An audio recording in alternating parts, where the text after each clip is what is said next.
Dear student, good morning to all of you. आज हम लोग का टॉपिक है, पीछे टॉपिक में हम लोग चर्चा किए थे पोटेंशियल एनर्जी। उसको दो भागों में बांटे थे, ग्रेविटेशनल और इलास्टिक। ग्रेविटेशनल फील्ड के वजह से होता था, उसके बराबर mgh। क्या होता था? mgh। आज का हम लोग का टॉपिक है दोस्त इलास्टिक पोटेंशियल एनर्जी। क्या है? Elastic potential energy. तो आप लोग को बताई थी स्प्रिंग के वजह से जो फोर्स लगता है उसे स्प्रिंग फोर्स कहते हैं। तो स्प्रिंग के द्वारा जो वर्क डन किया जाएगा स्प्रिंग वर्क डन कहलाएगा, और उसके द्वारा जो आपका होगा क्या चीज? एनर्जी। उसको हम लोग इलास्टिक पोटेंशियल एनर्जी। मतलब स्प्रिंग के इलोंगेशन और कंप्रेशन करवाने के लिए जो वर्क डन करना पड़ता है, वही वर्क डन को हम कहते हैं इलास्टिक पोटेंशियल एनर्जी। मतलब स्प्रिंग के इलोंगेशन और कंप्रेशन के वजह से जो फोर्स होता है, उसके जो वर्क डन आएगा, वही वर्क डन को हम इलास्टिक पोटेंशियल एनर्जी, मतलब उस एनर्जी को elastic potential energy, that is spring वाला एनर्जी, हम क्या कहते हैं? Elastic potential energy. तो लिखेंगे दोस्त इस तरह से definition,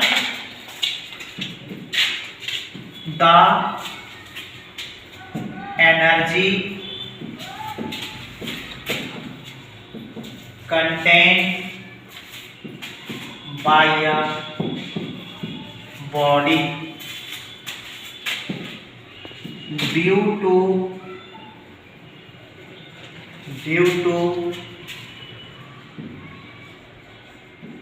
elongation and compression of a spring is called elastic potential energy. Elastic potential energy बराबर 1/2 kx स्क्वायर, 1/2 kx स्क्वायर, जहां k को बोलेंगे स्प्रिंग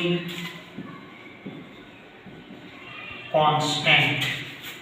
आप लोग को बताए थे दोस्त स्प्रिंग कांस्टेंट, स्प्रिंग मोटा रहता है, स्प्रिंग कांस्टेंट का वैल्यू अधिक रहेगा, स्प्रिंग पतला रहेगा। ये सब समझाए थे दोस्त पीछे वीडियो में। x जो होता है length of elongation and compression, elongation और कंप्रेशन की लंबाई। ध्यान से दीजिएगा, इलोंगेशन और कंप्रेशन के कारण, किसी स्प्रिंग के इलोंगेशन और कंप्रेशन के कारण जो बॉडी के पास एनर्जी होता है, उस एनर्जी को हम कहते हैं इलास्टिक पोटेंशियल एनर्जी। फार्मूला होता है 1/2 kx स्क्वायर, याद रखिएगा 1/2 kx स्क्वायर। नेक्स्ट हम देखेंगे दोस्त, k को कहते हैं स्प्रिंग कांस्टेंट, x को कहते हैं डिस्टेंस, इलोंगेशन और कंप्रेशन का। अब साथी हम लोग बोर्ड के लिए पढ़ रहे हैं, इसलिए साथी इसका प्रूफ करना जरूरी है, अन्यथा कंपटीशन के लिए पढ़ेंगे तो प्रूफ करना जरूरी नहीं होता है। तो हम लोग इसका प्रूफ करेंगे दोस्त, ऐसे लिखेंगे प्रूफ क्या करेंगे? इस तरह लिखेंगे, देखिएगा पहले लिखने के एरिया, कंसीडर या स्प्रिंग ऑफ स्प्रिंग कांस्टेंट के। एक स्प्रिंग माने हैं जिसका स्प्रिंग कांस्टेंट क्या है? k है। one end of spring is connected to wall and other end force F is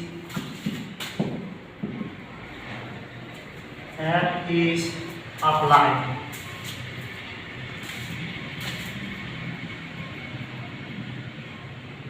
Such that it elongate a distance x metre. देखिए क्या क्या लिखे, एक बार ध्यान से सुनिएगा, फिगर छाप रहे हैं। एक वॉल है, वॉल मतलब दोस्त एक दीवार है, उसमें एक स्प्रिंग का एक एंड को कनेक्ट किए हैं, एक स्प्रिंग का एक एंड को क्या किए हैं दोस्त, कनेक्ट किए, और दूसरे एंड पे हम एक फोर्स F फोर्स से क्या कर रहे हैं, खींच रहे हैं। ऐसा खींच रहे हैं ताकि इसकी लंबाई और बढ़ रही है, कितना x, मतलब कितना दूर खींच पा रहे हैं इसको, x मीटर तक हम लोग खींच पा रहे हैं। तो हम लोग को स्प्रिंग के निकालना है। देखिएगा एक बार क्या लिखे, कंसीडर या स्प्रिंग ऑफ स्प्रिंग कांस्टेंट के, एक स्प्रिंग माने जिसका स्प्रिंग कांस्टेंट क्या है, k है। One end of spring is connected to wall, एक एंड स्प्रिंग का वॉल से कनेक्ट किए हैं, and other end force F is applied, दूसरे एंड पे फोर्स F कितना किए हैं, अप्लाइड किए, F अप्लाइड किए हैं। सच दैट, इस प्रकार, इट इलोंगेट, यह बढ़ जाता है, इलोंगेट हो जाता, लंबा हो जाता है, कितना दूरी, x मीटर। जैसा कि आप लोग को फिगर में दिखाएं, फोर्स लगाएं तो ये आगे और बढ़ जाएगा, कितना बढ़ जाएगा दोस्त, और लंबा हो जाएगा। माना कि यहाँ तक चला गया, फोर्स लगाया तो कब, पहले ओरिजिनल इतना था, फिर जब हम फोर्स लगाए तो ये और लंबा हो गया, कितना लंबा हो गया, x। कब, जब हम फोर्स लगाएं। ये देखिएगा, ये डॉटेड डॉटेड करके स्प्रिंग ड्रॉ किए हैं, ये आपका इतना दूरा लंबा हुआ, ये था original length.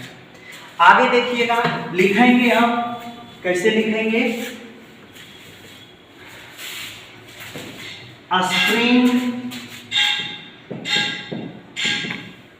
Spring force, spring force, या तो इस तरह लिखो सीधा से,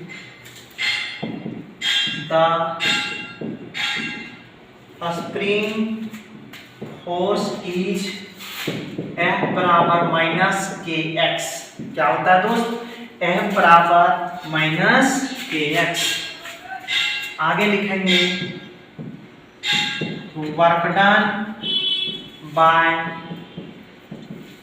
स्प्रिंग फोर्स इज, दोस्त work done by spring force is. देखिएगा क्या होगा, जब हम शुरू में फोर्स लगाए, कम खींचे थे तो बल कम लग रहा था, लेकिन और लंबा किया फोर्स और ज्यादा लगने लगा। तो फोर्स का मान जब चेंज करता है तो उसमें वर्क डन बोलते हैं, work done by variable force. तो work done by variable force कैसे निकालते हैं, वर्क डन बराबर F dx। Work done by variable force का कैसे निकालते हैं, F dx। कहां से कहां तक, जब लंबाई 0 था, कुछ नहीं खींचे थे, तहां से कितना दूर तक खींच दिए थे, x मीटर तक। अब दोस्त इसका लिखेंगे, देखिएगा F का वैल्यू माइनस के एक्स इंटू dx का इंटीग्रेशन 0 से कहां तक, x तक। फिर आगे लिखेंगे हम लोग साथी, देखिएगा थोड़ा सा, माइनस कांस्टेंट इसमें क्या होगा, बाहर होगा, माइनस के बाहर हुआ, x बदल रहा है इसलिए x रखेंगे 0 से x तक इंटू dx। अब साथ ही कुछ पावर नहीं तो 1 है ना, माइनस के पावर में जुटता है और उसी से डिवाइड होता है 0 से कहाँ तक, x तक के। अब देखिए upper limit lower limit x square minus 0 का square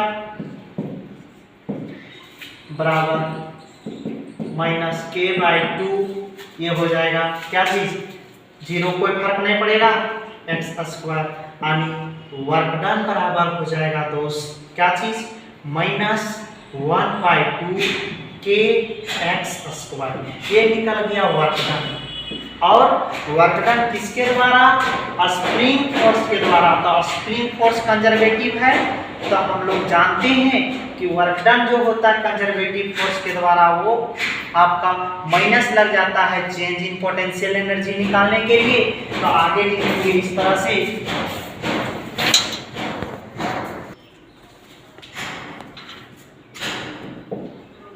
this work done is stored as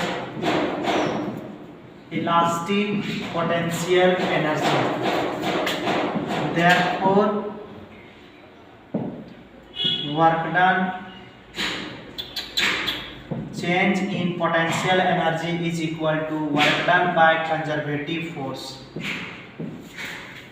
इसका हो जाएगा UF माइनस UI, इसका हो जाएगा माइनस 1/2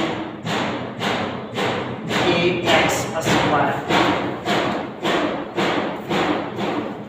फिर इनिशियल एनर्जी हो जाएगा 0 और फाइनल एनर्जी हो जाएगा UF बराबर हो जाएगा U। तो यहाँ U लिखेंगे, यहाँ 0 1/2 के एक्स स्क्वायर। ये मेरा निकल गया स्प्रिंग एनर्जी बराबर, और स्प्रिंग एनर्जी को ही हम कहते हैं इलास्टिक पोटेंशियल एनर्जी। क्या कहते हैं दोस्त, इलास्टिक पोटेंशियल एनर्जी। एक बार देखिएगा हमने क्या किए हैं, कांस्टेंट को बाहर निकाले हैं, फिर पावर एक था एक जोड़ दिए, उसी से डिवाइड कर दिए, upper limit minus lower limit, इस तरह से फाइनल ये वर्क डन निकल गया स्प्रिंग फोर्स बराबर। और फिर आपका एनर्जी निकल गया इस तरह। देखिए ये हम जानते हैं, यहाँ पे ये मेरा हो गया फाइनल, माइनस था एक माइनस यहाँ से आया प्लस हो गया। इनिशियल जब खींचे नहीं थे तो एनर्जी 0 था, जब खींचे तो एनर्जी माना कि U था, तो UF बराबर U, और इसके बराबर ये मेरा ये निकल गया इलास्टिक पोटेंशियल एनर्जी।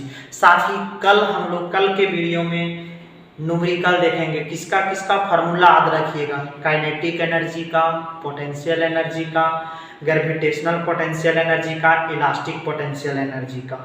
ठीक है, सब कोई फार्मूला याद रखिएगा। कल हम न्यूमेरिकल देखेंगे। आज यहीं तक, नेक्स्ट डे मिलते हैं फिर से।